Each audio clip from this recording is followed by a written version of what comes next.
Welcome to my channel. My name is Sami, and this is my November wrap-up. Let's go. Happy Bookmas Day 1. Can't believe it's already Bookmas. Can't believe it's almost 2026. Okay, so let's get right into it because I am freezing cold. But look at this sweatshirt. It's my sister found for me at the thrift. It has the 49ers logo on the back too. And it like cinches. So cute. Okay, and also I put some braids and some yarn bows in my hair.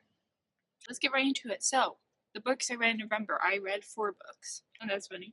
3 mysteries and 1 romance. I was really motivated this month to read more books for my reading goal. I don't think I'm going to reach it, but I think I'm going to get pretty close, so happy with that. How many books you read, just as long as you enjoy it. Okay, let's get right into it.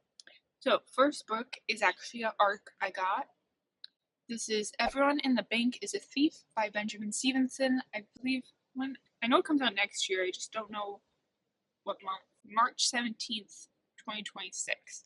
So keep a lookout for it because I highly recommend all Benjamin Stevenson books, but especially the series. I actually don't know if he has any other series. These are his only books, I'm not sure, but I absolutely love them. I definitely categorize this as comedic mysteries. He is such a funny narrator, and I just love these books so much. So when I saw that a new one was coming out and I applied for it and got it, I literally screamed. Benjamin, if you want to in the future send me all of the arcs in advance, thank you. Okay, let's just get into it. So basically this one, you're following Ernest Cunningham as in the other previous books. This one, he's actually thinking about opening like a PI business to actually, help people not fall into a mystery and almost die. But classically with Ernest, of course that does exactly happen. So he finds himself in a bank heist and is held hostage with a bunch of other suspects. And in classic of his books, everyone has done something bad, but you gotta find out which one is the main bad one, So you kind of like see some clues about different characters and you're like, ooh, that's suspicious, but actually like they did do something, but not the main thing you're trying to solve. And I absolutely love it. I couldn't put this down. I think I read it in a couple days. Ugh, I really want to make a book collage in my book journal really bad. I really want them to make these into movies or a series. I think it would be really cool TV. But yeah, I rated this one 5 stars. Highly recommend. If you have not checked out the series, the first book is Everyone in My Family Has Killed Someone by Benjamin Stevenson. It's so good. Second one, and then there's a little Christmas short story novella that is really good too, especially because Christmas is coming up. It is perfect for that time of year. Highly recommend. Next book is The Romance. I realized I had not read a romance in a while, and I was like, I need some good happy vibes, And this one I just randomly fell upon while scrolling on Libby. That's most of the time where I scroll. Because Goodreads doesn't really have good browsing thing. I've tried it before, it doesn't really work for me. But I go on Libby and see like what's new or what's popular, read some descriptions, Found this one, and this is Love at First book by Jen McKinley. And I did see this as like technically the second book in it said a series, but really there was only one book and it was called Summer Reading. And then there was this one, so I don't know if they're really connected. I didn't check that out. But I should look that up. The main character girl did have a friend. So maybe, oh actually I'm thinking now, that might actually, the first one might be her friend and her guy book maybe. Maybe I should read that. I just didn't because, one, it's called Summer Reading. It's not summertime where I am, so I didn't really want to read a summer book. And most of those, you don't really need to read them in order, especially if it's just a romance. But this one was interesting because it takes place in Ireland, and the main character name's Emily. Her name's Emily. Whoa, bro, calm down. Why are you so? Stop yelling. Of course they're yelling at me. So yeah, Emily takes. Are you done? Aiden. Okay, if you hear crows in the background, I'm sorry. Oh god, they're fighting. Guys. Guys. Stop fighting. Stop it. They're fighting. They're like two brothers fighting. Hopefully you can't hear them in the background. I'm gonna just keep going. Or at least try to. Guys, knock it off. Knock it off. Okay, gonna try to ignore that. So, this follows Emily. She's a librarian, and she's grown up in Martha Vernon her whole life. She takes care of her mother, and she finally has an epiphany, and it's like, you know what? I'm gonna take the leap, and I'm gonna send a letter to my favorite author of all time, and beg her to finish the series. It was this favorite book series of hers when she was a child, and it never got finished. And so the author actually responds and says, yes, I will love to finish the last book in the series, but I need your help. I need you to come to Ireland and be my personal assistant and help me to finish it, basically, because she is of older age, and so she needs help. And then also she'll work part-time at the bookstore that Arthur's son owns. And yeah, so you basically follow that. I think you can hint at what the romance is going to be between. And yeah, I actually really enjoyed it. I rated this one 4 stars. Of course, there's, like, you know, third act breakup, classic. But overall, really loved it. It made me even more want to go to Ireland.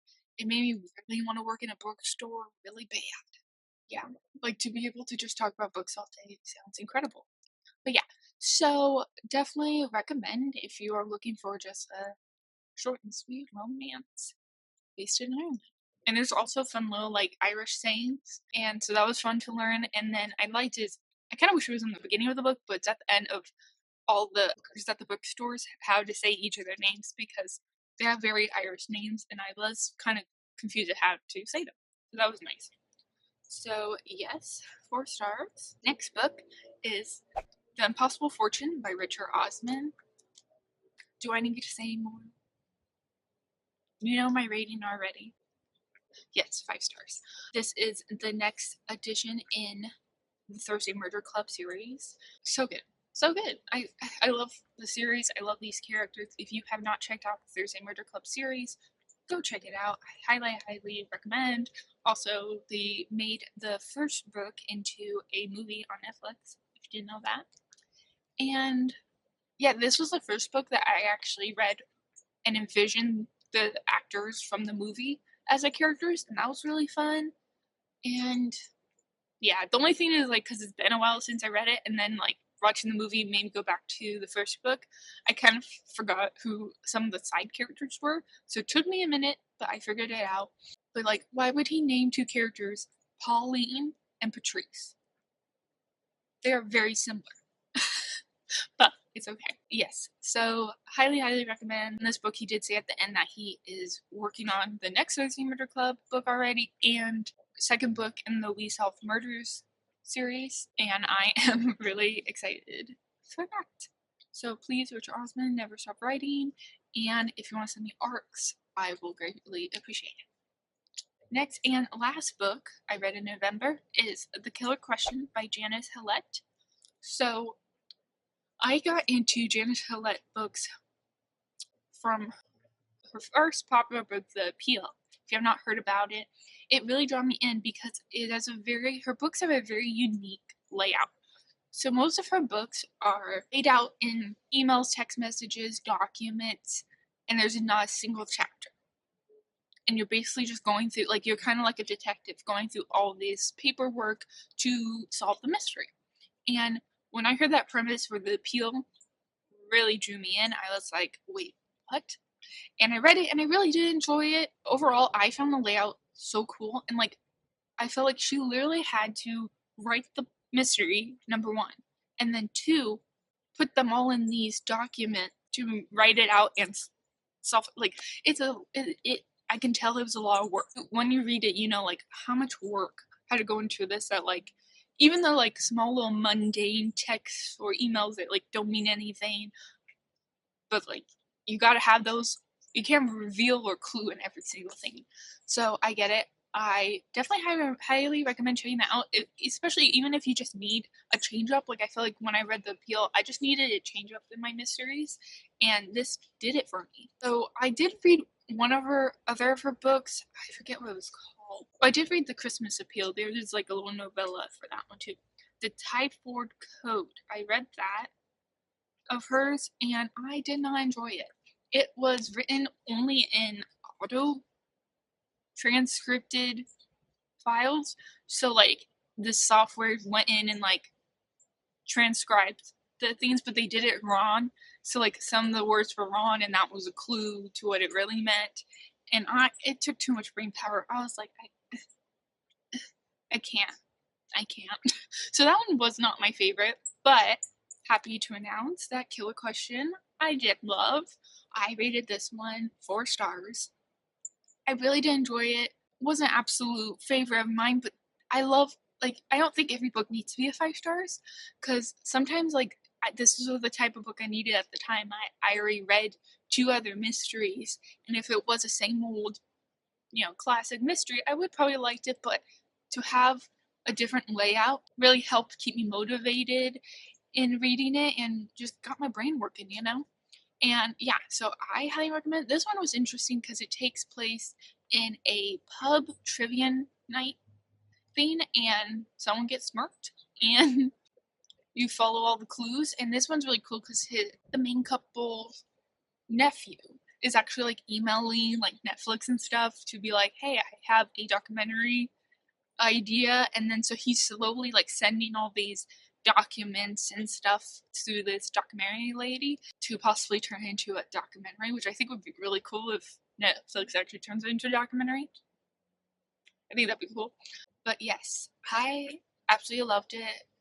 I loved all the characters. I love trying to figure out what's going on. It definitely kept me on my toes. Also, too, it made me want to go to a trivia night. It sounds so fun. But I definitely would be the type of person that, like, I'm just here for a good old time. I'm not really competitive, because that just sounds like stress and anxiety, and I don't like that.